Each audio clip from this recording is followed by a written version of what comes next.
नमस्कार, मैं कमलेश कबीर आपका एक बार फिर स्वागत करता हूं इस नए एपिसोड में। जैसा कि मेमोरी एनहांसमेंट प्रोग्राम के थर्ड एपिसोड में हमने सीखा कि हमारा जो ब्रेन है, ब्रेन को हमने दो पार्ट में डिवाइड किया, लेफ्ट ब्रेन और राइट ब्रेन। और लेफ्ट और राइट जो ब्रेन है वो कैसे वर्क करते हैं, उनकी फंक्शनिंग कैसे होती है, वो तमाम तरह की चीज़ें और वो मिथ जो है वो हमने समझने की कोशिश की थर्ड एपिसोड में। आज के इस एपिसोड में हम बात करेंगे प्रोसेस की। और जब हम प्रोसेस की बात करेंगे तो हमारा ब्रेन कैसे वर्क करता है, क्योंकि कैपेसिटी और पावर जो है हम ऑलरेडी सेकंड एपिसोड में समझ चुके हैं कि हमारा ब्रेन जो है वो कितनी पावर को होल्ड करता है। अब जब हम प्रोसेस की बात कर रहे हैं तो प्रोसेस में हमें सबसे पहले समझना होगा, मैं आपसे ही एक क्वेश्चन करूंगा, A4 क्या होता है। तो जैसे ही हमने बोला A4, हमारे ब्रेन में ये मैसेज गया, इंफॉर्मेशन गई और हमारा ब्रेन जो है वो तुरंत बोल रहा है A4 एप्पल और B फॉर बॉल।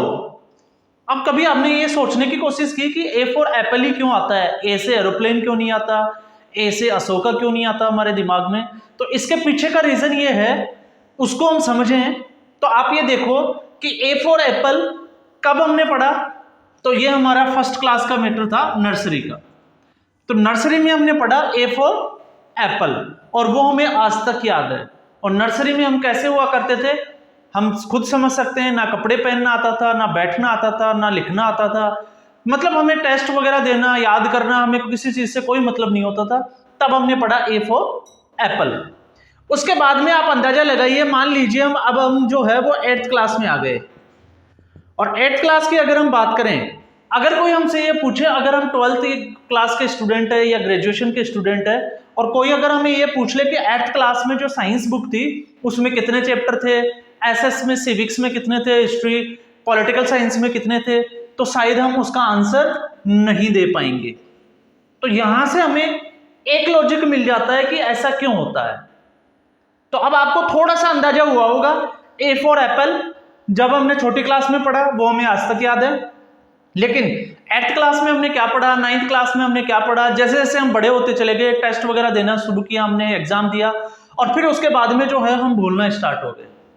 तो यहां पे याद रखना और भूलना, ये दो अलग अलग चीजें हो गई, क्योंकि भूलना भी हमें उतना ही जरूरी है जितना कि याद रखना।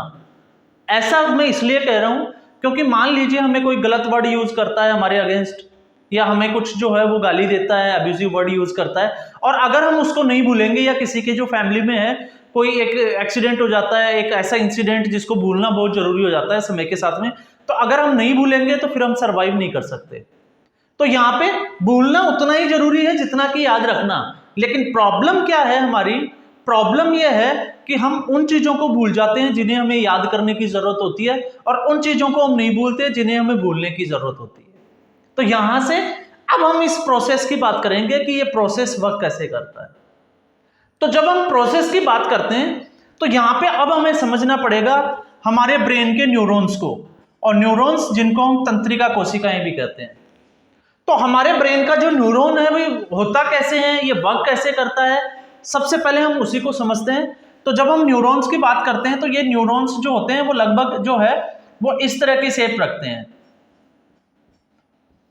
ये इसके एक्सॉन्स वाला पार्ट होता है, और फिर उसके बाद में ये आपका इसका जो है जिसको टेल कह सकते हैं, ये इसका न्यूक्लियस हो गया, और इसके बाद में ये न्यूरॉन्स के जो है वो डेंड्राइट्स वाले पार्ट होते हैं, और ये डेंड्राइट्स कितने भी हो सकते हैं। तो ये हमारा न्यूरॉन्स होता है। तो न्यूरॉन का इस पार्ट को हम बोलेंगे एक्सॉन्स, और ये इसका पार्ट होगा डेंड्राइट्स। अब हम समझते हैं कि इन दोनों का वर्क क्या होता है। जब भी हम जब हमारे सेंसेस वर्क करते हैं, सेंसेस हमारी जैसे स्किन हो गई, टच एंड फील जिसको हम कहते हैं, इसके अलावा जैसे स्मेल हो गया, हमारे विजुअल्स हो गए, फिर इसके हमारा जो ऑडियो जो हो गया सिस्टम, ये सारे जो हमारे सेंसेस होते हैं, जब ये किसी इंफॉर्मेशन के साथ काम करते हैं तो वो इंफॉर्मेशन हमारे ब्रेन में जाती है। और जब इंफॉर्मेशन ब्रेन में जाती है तो मैं आपको थोड़ा सा क्लियर कर देता हूं कि अकेला न्यूरॉन्स कुछ नहीं करता है, दो न्यूरॉन आपस में जो है वो मिलकर वर्क करते हैं। और जब दो न्यूरॉन आपस में मिलकर वर्क करते हैं तो इंफॉर्मेशन जो है वो ट्रेवल करती है, वो करती है डेंड्राइट्स के थ्रू। और डेंड्राइट्स के थ्रू वो ट्रेवल कैसे करती है, जैसे ये मान लीजिए ये दूसरा एक न्यूरॉन आ गया, तो ये इसके जो डेंड्राइट्स है वो आपस में ऐसे जो है वो पैटर्न्स जनरेट करते हैं, और जब ये पैटर्न जनरेट करते हैं तो वहां पे जो है हमारी जो भी इंफॉर्मेशन हम पढ़ते हैं, सुनते हैं, देखते हैं, वो केमिकल आइंस में जो है वो चेंज हो जाती है। और केमिकल आइंस में होता है सोडियम और पोटेशियम आइंस। सोडियम और पोटेशियम आयन में जो भी हम इंफॉर्मेशन हमारे दिमाग में जाती है तो वो केमिकल आइंस में चेंज हो जाती है। और केमिकल आइंस कौन से होंगे? सोडियम और पोटेशियम आइंस। सोडियम और पोटेशियम आइंस के थ्रू जो है ये ट्रेवल करेगी, तो ये जो दो डेंड्राइट्स, दो न्यूरॉन्स के डेंड्राइट जब आपस में मिलते हैं तो वहां पे ये सिनेप्टिक गैप बनाते हैं। जैसे इसको हम सिनेप्टिक गैप कह सकते हैं। और ये सिनेप्टिक गैप किसी भी इंफॉर्मेशन को याद रखने के लिए क्यों जरूरी हो जाता है, सिर्फ हम उसको समझेंगे। तो यहाँ पे एक डेंड्राइट से जो है वो इंफॉर्मेशन जा रही है सोडियम पोटेशियम आयन के थ्रू। अब यहाँ पे जो है सिचुएशन बनती है कि यहाँ पे इंफॉर्मेशन जो है वो सिनेप्टिक गैप के थ्रू बम्बार्टमेंट करती है। और यहाँ पे ये देखो, ये जो है ये यहाँ पे जो है इंफॉर्मेशन देगा, ये इसको रिसीवर का काम करेगा, इंफॉर्मेशन को जो है वो रिसीव करेगा। तो यहाँ पे सिचुएशन क्या बनती है हम उसको समझते हैं। तो जब हम सिचुएशन की बात करते हैं तो आप इसको ऐसे समझ सकते हैं, जैसे घर में हमारे शावर लगा होता है तो ये जो है ये पानी की बूंदे ऐसे गिरती है। तो यहाँ पे हम ले सकते हैं कि डेंड्राइट्स का ये वाला जो पार्ट है यहाँ पे इंफॉर्मेशन जो है वो बम्बार्टमेंट करेगी। और इसके बाद में जो है दूसरा जो डेंड्राइट्स होता है, वो जो डेंड्राइट्स है उसमें केमिकल मॉलिक्यूल्स ये एक क्रॉप्स की तरह होती है। तो यहाँ पे ये केमिकल मॉलिक्यूल्स होते हैं। अब वर्किंग क्या है, यहां से इंफॉर्मेशन का बम्बार्टमेंट हम ऐसे समझ सकते हैं कि इंफॉर्मेशन गिर रही है। अब ये केमिकल जो मॉलिक्यूल्स होते हैं, ये केमिकल मॉलिक्यूल्स होते हैं पिक्चर प्लांट की तरह हम इसकी बात कर सकते हैं। ये ऐसे वर्क करते हैं जब कोई इंफॉर्मेशन आती है तो इसके पोर्स जो है वो खुल जाते हैं और उसके बाद में ये इंफॉर्मेशन को कैच करता है और फिर उसके बाद में इसके वापस से जो है वो पोर बंद हो जाते हैं। तो यहाँ पे अब कुछ इंफॉर्मेशन को क्या होगा, ये केमिकल मॉलिक्यूल्स जो है ये इसको कैच कर लेंगे और कुछ इंफॉर्मेशन जो है वो सीधी नीचे गिर जाएगी। अब यहाँ पे दो कंडीशन बनती है, एक कंडीशन कि इंफॉर्मेशन नीचे गिर रही है और दूसरी कंडीशन ये है कि केमिकल मॉलिक्यूल्स उसको कैच कर रहे हैं। तो अब केमिकल मॉलिक्यूल्स का यहाँ वर्क क्या है, अगर हमने ये समझ लिया तो ये सारा जो इसका जो है ब्रेन की जो जिसको कह सकते हैं कि फंक्शनिंग की बात करें, चाहे वर्किंग की बात करें, चाहे इसके बेसिक्स की बात करें, तो ये हमें समझ में आ जाएगा। तो यहाँ पे केमिकल मॉलिक्यूल्स का काम होता है, जैसे हम रेस्पिरेटरी सिस्टम की बात करते हैं, हम ब्रीदिंग करते हैं तो ऑक्सीजन को हम इनहेल कर लेते हैं। तो ऑक्सीजन जब हम लेते हैं, ऑब्जर्व कर लेते हैं, हमारे जो ऑब्जर्व करते हैं लंग्स, और उसके बाद में वापस से जो है वो पूरी बॉडी से जो CO2 इकट्ठा होकर जो हमारे लंग्स तक आती है, फिर उसे हमें उसको बाहर निकालना होता है, जिसको हम एक्सेल कहते हैं। तो जब हम एक्सेल करते हैं तो फिर उसके लिए जो है वो कौन सा ऑर्गन जो है रिस्पॉन्सिबल होगा।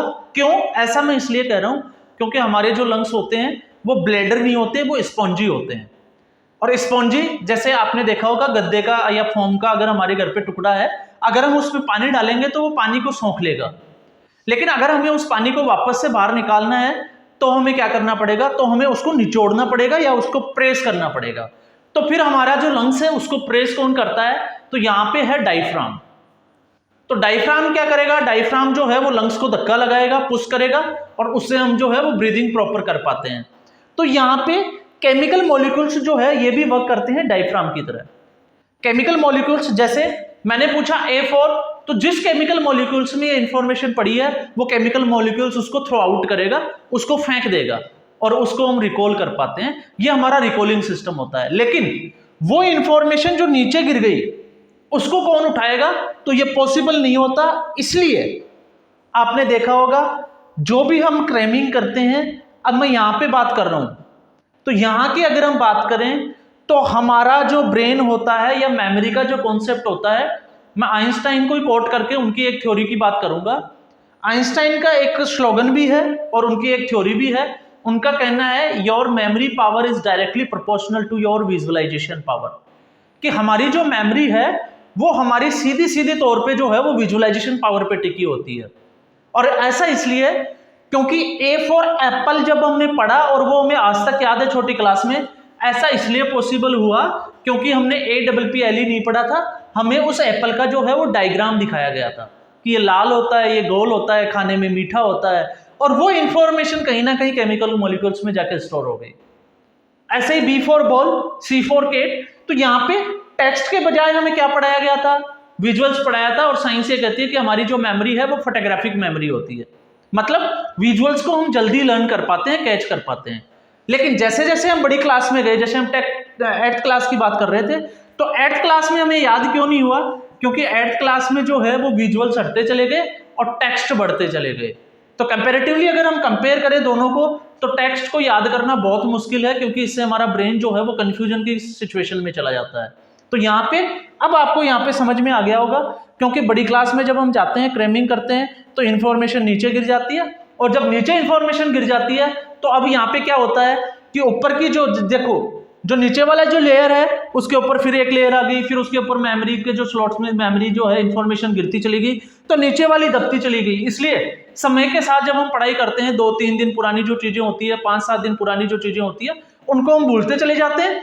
और इसके अलावा जो नई इंफॉर्मेशन होती है वो हमें 1-2 दिन के लिए याद रहती है। और फिर उसके बाद में अब इसको हम ऐसे भी समझ सकते हैं, कई बार क्या होता है कि ये इंफॉर्मेशन कब उठ के आती है? जब हम सपने में होते हैं। तो 15 साल पहले हमें क्लास के किसी फ्रेंड का चेहरा आ जाता है, उनकी कुछ बातें, कुछ एक्टिविटीज हमारे दिमाग में आ जाती है, तो ये इंफॉर्मेशन होती तो है, लेकिन ये कब उठ के आती है? जब हमें सपने वगैरह या बहुत माइनर से केस में ये इंफॉर्मेशन निकल के आती है। तो यहाँ पे केमिकल मॉलिक्यूल्स का रोल ये हो जाता है कि ये सिर्फ और सिर्फ फोटोग्राफिक मेमोरी पे वर्क करता है। जिस इंफॉर्मेशन के पीछे विजुअल्स होते हैं ये उनको कैच करता है और उनको रिकॉल करना इसके लिए इजी हो जाता है। अब ये ठीक वैसे ही है जैसे मान लो हम कोई एक बुक लेते हैं, चाहे वो केमिस्ट्री की हो सकती है, चाहे फिजिक्स की हो सकती है, हिस्ट्री, पॉलिटिकल साइंस, ज्योग्राफी, कोई भी सब्जेक्ट हो सकता है। अगर वो 300 से 400 पेज की अगर हमें बुक याद करनी है और हम किसी बच्चे को बोले कि इसको आपको याद करना है, तो वो बच्चे के लिए बहुत मुश्किल वाला टास्क हो जाएगा। लेकिन आप समझ के देखिए उसको, अगर 300-400 पेज की जो है वो बुक जो है वो एक स्टोरी की बनी हुई है, मतलब उसमें एक स्टोरी लिखी हुई है, चाहे वो नॉवल हो सकता है। अब कंपैरेटिवली अगर हम देखें सोच के, तो उस बुक के बजाय जो है हम स्टोरी को जल्दी लर्न कर सकते हैं।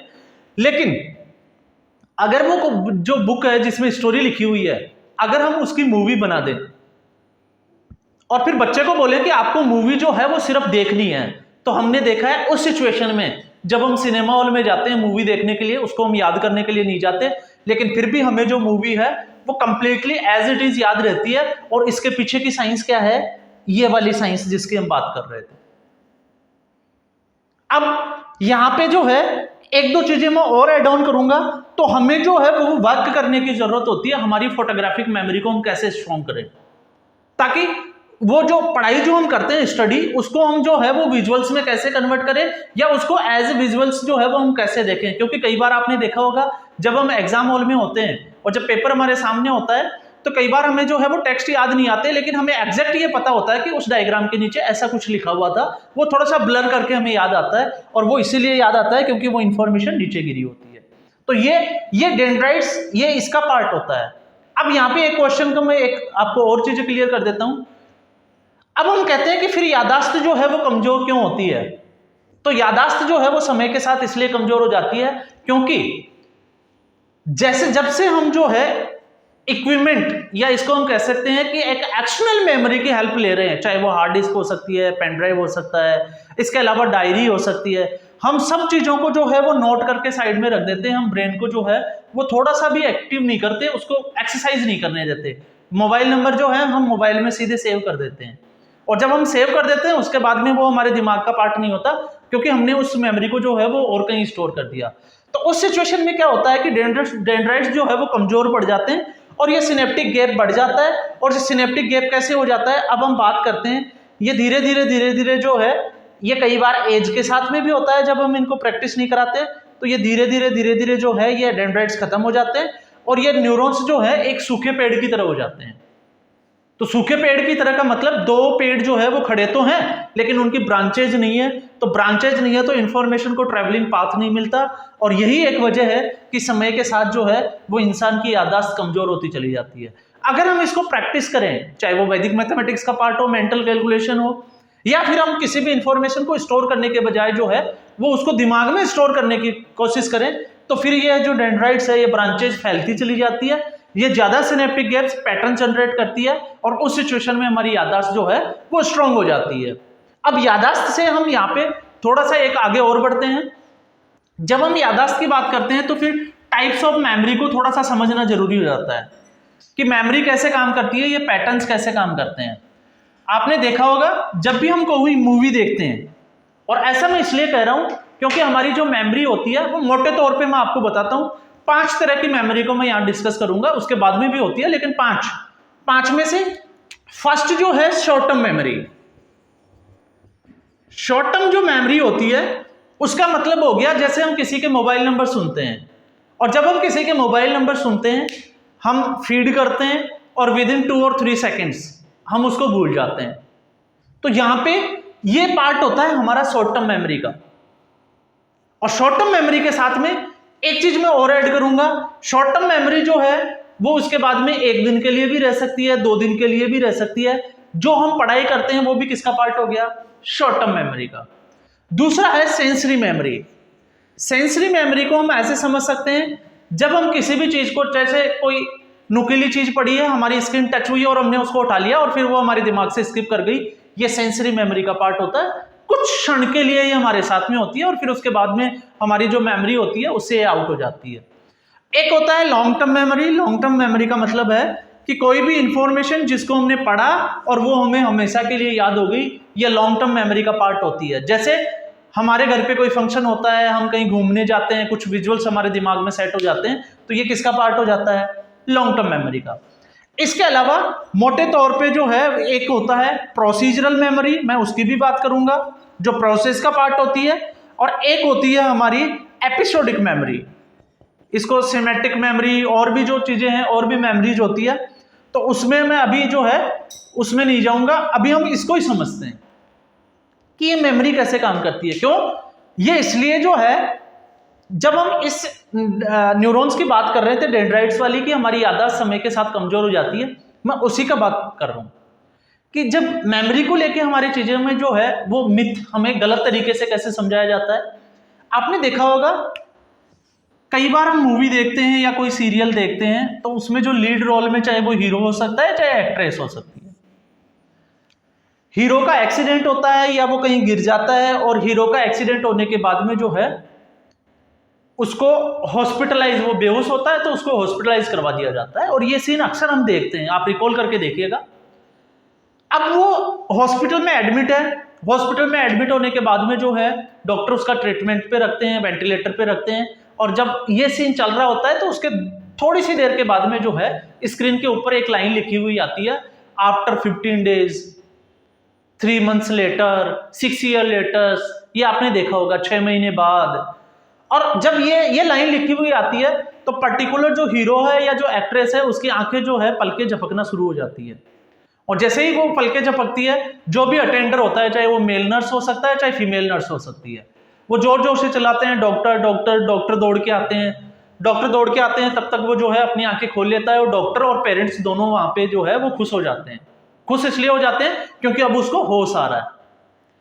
अब जैसे ही वो खुश हो जाते हैं, उनकी आंखें खुलती है, उसके बाद में वो जो है उसकी वर्डिंग पे जाते हैं हम, और वो वर्डिंग बोलता है डॉक्टर मैं कौन हूं। वो डॉक्टर से पूछता है कि डॉक्टर मैं कौन हूं, और जैसे ही वो पूछता है कि डॉक्टर मैं कौन हूं, उसके घर वालों के आंखों में जो है वो आंसू आ जाते हैं और डॉक्टर बोलते हैं कि इसकी याददाश्त चली गई।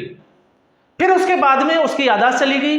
अब इसके बाद में मूवी जो है वो स्टार्ट होती है और उसमें फिर हमारी इमेजिनेशन इंक्लूड हो जाती है। उसके बाद में आपने देखा होगा कि वो पर्टिकुलर जो है अपने घर वालों को नहीं पहचानता, अपने एनिमीज, दुश्मन कौन है उनको नहीं पहचानता, दोस्तों को छोड़ के दुश्मनों के साथ लग जाता है। ऐसे मूवी बनती है, और ऐसे मूवी बनती है और उसके बाद में जो है वो याददाश्त, उस मूवी के एंड होते होते उसकी याददाश्त वापस भी आ जाती है। तो अब यहाँ पे एक क्वेश्चन बन जाता है कि अगर याददाश्त इंफॉर्मेशन चली गई, वॉश आउट हो गई, तो फिर वापस कहां से आई। एक ये पहला क्वेश्चन बनता है। दूसरा क्वेश्चन बनता है, अगर आप मूवी देखते हैं तो हम जब भी मूवी देखते हैं तो हम ज्यादातर जो है वो कॉमन सेंस यूज नहीं करते, जैसा मूवी में दिखाया जाता है हम वैसा ही देख लेते हैं। अब आपको मैं वापस से उसी सीन को रिवाइंड करता हूं और मैं वहीं लेके जाता हूं जहां उसको हॉस्पिटल में वेंटिलेटर पे रखा गया था। जब उसको वेंटिलेटर पे रखा गया, उसकी पलकें झपक रही थी, डॉक्टर दौड़ के आते हैं, उसके घर वाले दौड़ के आते हैं, पेरेंट्स वगैरह, और जब वो दौड़ के आते हैं और उसके बाद में वो बोलता है कि डॉक्टर मैं कौन हूं। अगर वाकई में उसकी याददाश्त चली गई तो उसको आप सोच के देखें कि ये कैसे पता है कि मेरे सामने जो है वो खड़ा है वो डॉक्टर है। वो इंजीनियर भी तो बोल सकता था उसको, वो टीचर भी बोल सकता था कि टीचर मैं कौन हूं, इंजीनियर मैं कौन हूं, लेकिन उसका वर्ड क्या होता है कि डॉक्टर मैं कौन हूं। तो हम लोग यहाँ पे सोचते ही नहीं है। हमने मूवी में जैसा दिखाया हमने देखा और बस हम आ गए। फिर हम बात करते हैं मूवी ऐसी थी वैसी थी, स्टोरी बड़ी अच्छी थी या स्टोरी अच्छी नहीं थी, लेकिन कभी हमने सोचा कि ऐसा क्यों हुआ। तो इसका मतलब एक चीज तो क्लियर थी कि उसको एग्जैक्ट पता है कि मेरे सामने जो खड़ा है वो डॉक्टर है, याददाश्त गई नहीं थी। तो फिर हुआ क्या था, हम इसमें इसी चीज को डिस्कस करते हैं, क्योंकि एक हमारी प्रोसीजरल मेमोरी होती है, एक हमारी एपिसोडिक मेमोरी होती है। प्रोसीजरल मेमोरी का मतलब होता है उठना बैठना चलना खाना पीना, और उस मूवी में ये सारी चीजें दिखाई भी जाती है। क्यों?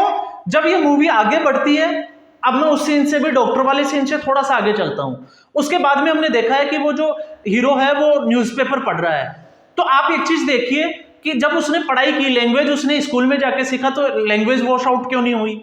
उसके बाद में वो किचन में खाना भी बनाता है, और ज्यादातर जो मूवीज देखी है उसमें जो है वो हीरो कार भी ड्राइव करता है। तो कार में वो कार चलाना कैसे नहीं भूला? इसका मतलब उसकी याददाश्त गई नहीं।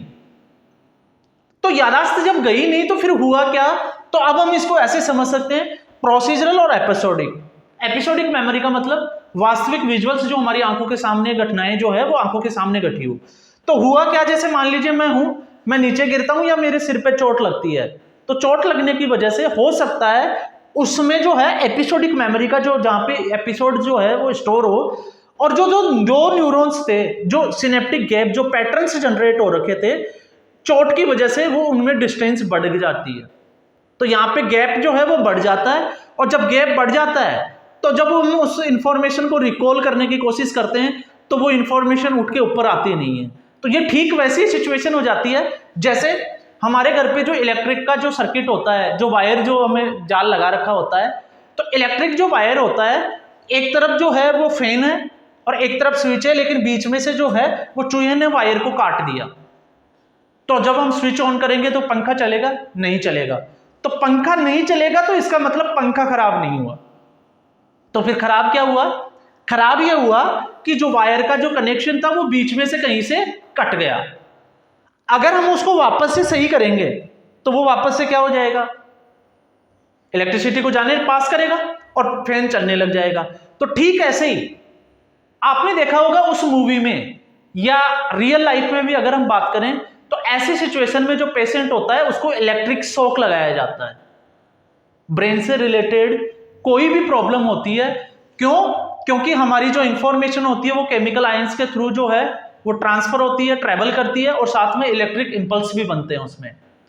तो वो मैं एक एपिसोड और लूंगा, उसमें कैसे होता है मैं एक्चुअल वास्तविकता में आपको एक वीडियो के थ्रू उसको समझाने की कोशिश करूंगा कि हमारे ब्रेन में इंटरनल पार्ट में जहां मेमोरी हमारी स्टोर होती है गैंग्लिया में, तो वहां पे एग्जैक्ट होता क्या है, उसके लिए एक पूरा वीडियो है। उस पूरे वीडियो पे मैं डिस्कस करूंगा आपसे, और वो एक पूरा साइंटिफिक वीडियो होगा। तो यहाँ पे क्या हुआ कि उस सिचुएशन में जब इलेक्ट्रिक शॉक लगाया जाता है, या वही इंसिडेंट उस हीरो के सामने, जैसे देखा होगा एक्सीडेंट जिसका होता है, अगर उसका दोबारा एक्सीडेंट हो जाता है, सिर पे चोट लगती है, उसकी याददाश्त आ जाती है, तो उस वक्त क्या होता है, जाने और अनजाने में, चाहे वो इलेक्ट्रिक शॉक हो चाहे वो इंसिडेंट जो है वो दोबारा घटना घटती हो, उस सिचुएशन में जो है वो न्यूरॉन्स एक्टिव हो जाते हैं और कई बार जो है वो पैटर्न्स वापस से जनरेट कर लेते हैं। मतलब वो कनेक्शन वापस से जुड़ जाते हैं, और जब वो वापस कनेक्शन जुड़ जाते हैं तो फिर ये हमारी याददाश्त जो है वो वापस आना शुरू हो जाती है। तो ये जो मूवी में हमें दिखाया जाता है, ये पर्दे के पीछे का पूरा खेल ये होता है। लेकिन बस हमें वास्तविकता, क्योंकि मिथ जो है वो लगातार ब्रेन को लेके जो है वो ज्यादातर हमने देखा है, जितने भी आप ज्यादातर जो यूट्यूब के जो वीडियो बनाते हैं, कॉपी पेस्ट वीडियो जिसको हम कहते हैं, क्योंकि यूट्यूब खुद मानता है कि उसके ज्यादातर जो वीडियोस है वो फेक होते हैं। तो यूट्यूब पे जितने भी कॉपी पेस्ट पे जो वीडियोस देखोगे, इधर से कॉपी किया उधर से कॉपी किया पेस्ट कर दिया, ये होता है जी ब्रेन, वो होता है जी, ऐसा नहीं होता, ये सारे मिथ होते हैं। वास्तविकता ये है कि ब्रेन की अपनी एक वर्किंग होती है, और ब्रेन जो है वो उसी वर्किंग के अकॉर्डिंग जो है वो वर्क करता है, और वैसे ही वो वर्क करना शुरू कर देता है जैसे हम इसको डालते हैं। तो आज का एपिसोड जो था वो हमने ये बनाया कि ब्रेन को लेके क्या मिथ होते हैं, और कैसे इंफॉर्मेशन हमें याद नहीं होती, और अगर इंफॉर्मेशन याद हो जाए और पैटर्न्स अगर जनरेट नहीं हो तो कैसे हम उसको रिकॉल नहीं कर पाते। क्यों? ये बच्चों के साथ में, स्टूडेंट्स के साथ में सबसे ज्यादा होता है। पिछली क्लास में हमने क्या पढ़ा था वो हम भूल गए, कम याद है। उससे पिछली क्लास में हमने क्या पढ़ा था वो हमें और कम याद है। तो जितनी इंफॉर्मेशन पुरानी होती जा रही है हम भूलते जा रहे हैं, नई इंफॉर्मेशन हमें याद है। और यही एक वजह है, फर्स्ट एपिसोड में भी हमने प्रॉब्लम्स में बात की थी कि जैसे जैसे हम बड़े होते हैं, बड़ी क्लास में जाते हैं, तो हमारे मार्क्स जो है वो लगातार कम होते चले जाते हैं। या जब हम कॉम्पिटिटिव एग्जाम्स की तैयारी करते हैं तो फिर जो हम पीछे से पढ़ के आए वो हमें सारा कुछ जो है वहां पे देखने को मिलता है। तो मैं जहां तक सोच पा रहा हूं, मैं उम्मीद करूंगा कि आपको ये वीडियो जरूर पसंद आया होगा। इसमें आपके जो मिथ्स है वो क्लियर हुए होंगे, क्योंकि इस वीडियो में सिर्फ हमने ये समझा है कि प्रोसेस क्या है।